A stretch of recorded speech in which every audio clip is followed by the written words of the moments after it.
Okay, we are writing the quadratic, by looking at it, by looking at the information on a table, okay? It says write the quadratic in vertex form and standard form, okay? I'm always going to teach it in such a way because I'm a visual learner, and so for those people who are also visual learners, when I teach this, I say to the students, when you're looking at this table right here, can you tell me what the vertex is just by looking at the table? No. Okay? Some students are like, oh, it's the middle. Well, no, it's not always the middle. So the only difference between writing a quadratic from a graph and writing a quadratic from a table is just, all you need to do is just sketch the graph super fast. So let's do it. You're writing as I'm writing? Let's go.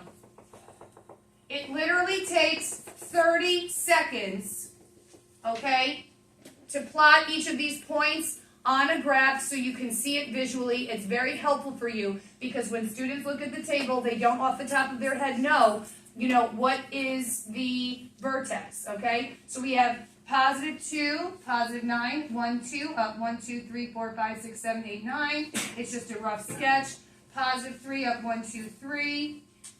Positive 4 up 1, positive 5 up 3, and positive 6 up 9, and we connect the dots. Okay? So, this is just very helpful for students to quickly sketch the quadratic, and obviously now, yes, it just so happens that our vertex is positive 4, positive 1. But in our next example, that will not be the case. So you can't always just assume that the middle pair is automatically the vertex. Not the case. Okay? So you know that when we're writing a quadratic, we need the vertex and we need to choose one of these other points. So I would choose positive 3, positive 3. I would always choose the smallest numbers and positive numbers if possible. So let's write our vertex form.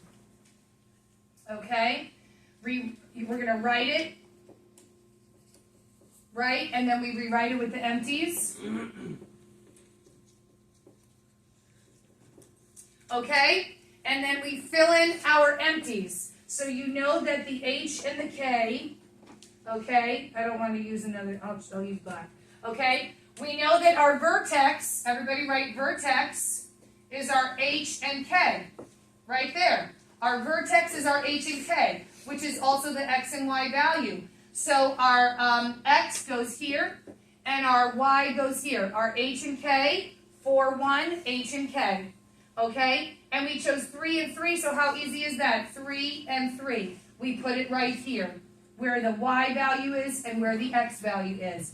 And now, obviously, what's the only variable up here that we're solving for? A. We're solving for A. Bring down the 3. Now listen to the mental math. 3 minus 4 is negative 1. Negative 1 squared is 1. 1 times A is A plus 1. Have we solved for A? No. Subtract 1 from both sides. A equals 2. Where are you going to put that immediately? Right here. Okay? Take that 2, put it on top of that A, and circle your A, circle your H, circle your K. Here's your A, your H, and your K, because we have to write it in vertex form. Okay, so I'm going to erase that part because we already know what is what. Okay, and now we bring back our Y and our X, because the Y and the X is the only permanent items that stay the same in vertex form all the time. Bring down your equals. We have 2 times X minus 4 squared plus 1. So if the question tells you to solve in vertex form, you would stop right here. But it says vertex form and standard form. So we have to take it that one step further, expanding our binomial here. So we have Y equals 2 times X minus 4 times X minus 4 plus 1. You're writing as I'm writing. Okay? And now, because we already know how to do this, when we multiply it out, we've got x squared minus 8x plus 16 plus 1. when you do that multiplication, when you work it out, this is what we get. Okay? But what do we have here? We have that 2 in front of it, so we have to distribute the 2. 1 and 2 and 3. Okay? Bring down the y. So now we distribute that 2 to everything inside. 2 times x is 2x squared. 2 times negative 8 is negative 16x. 2 times 16 is plus 32, and then plus 1 on the end. You will always do the addition here on the end. You will always do that the very last step.